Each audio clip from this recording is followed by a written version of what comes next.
ഈ സഹോദരി പറയുന്നതൊന്ന് കേട്ടു നോക്കൂ. ഇവൾ പറയുന്നത് എന്തെങ്കിലും ഒരു കാര്യമുണ്ടോ? അതല്ലെങ്കിൽ ഈ ഒരു വീഡിയോയിലൂടെ ഇവൾ കൊടുക്കുന്ന സന്ദേശം എന്താണ്?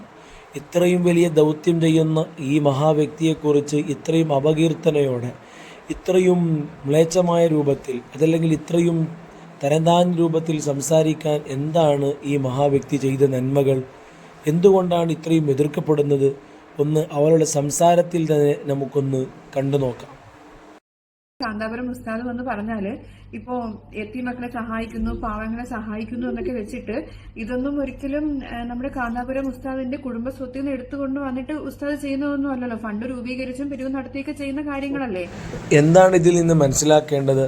AP ഉസ്താദ് എന്ന് പറയുന്ന നന്മയുടെ മരം, നന്മ ചെയ്യുന്നത് സ്വന്തം പണം മാത്രമല്ല എന്ന് പറഞ്ഞ് ആക്ഷേപിക്കുന്നത് യാഥാർത്ഥ്യം മനസ്സിലാക്കാത്തതാണല്ലോ.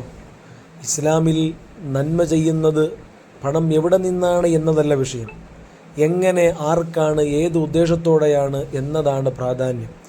ബഹുന്യരായ ഉസ്താദ് അവറുകൾ സ്വന്തമായി സഹായിക്കുന്നു, സഹായിക്കാൻ വേണ്ടി കഴിയുന്നവരോട് അഭ്യർത്ഥിക്കുന്നു. പാവങ്ങളിലേക്കും കുട്ടികളിലേക്കും അശറിനിലേക്കും ആ പണം എത്തിച്ച് അവർക്ക് വീട് നിർമ്മിക്കുന്നു.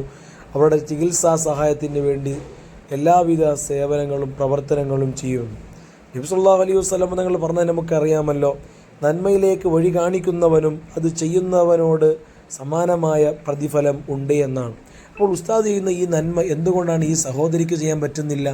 അത് ചെയ്യാൻ പറ്റാതെ പിന്നെന്തിനാണ് ആക്ഷേപിക്കാൻ പോകുന്നത്? എന്താണ് നിങ്ങൾക്ക് ഈ സഹോദരി പറഞ്ഞതിനെക്കുറിച്ച് പറയാനുള്ളത്? ഒന്ന് കമൻറ്റ് ചെയ്ത് നിങ്ങൾ അറിയിക്കണം. ഇതുവരേക്കും നോക്കിയതിന് നന്ദി.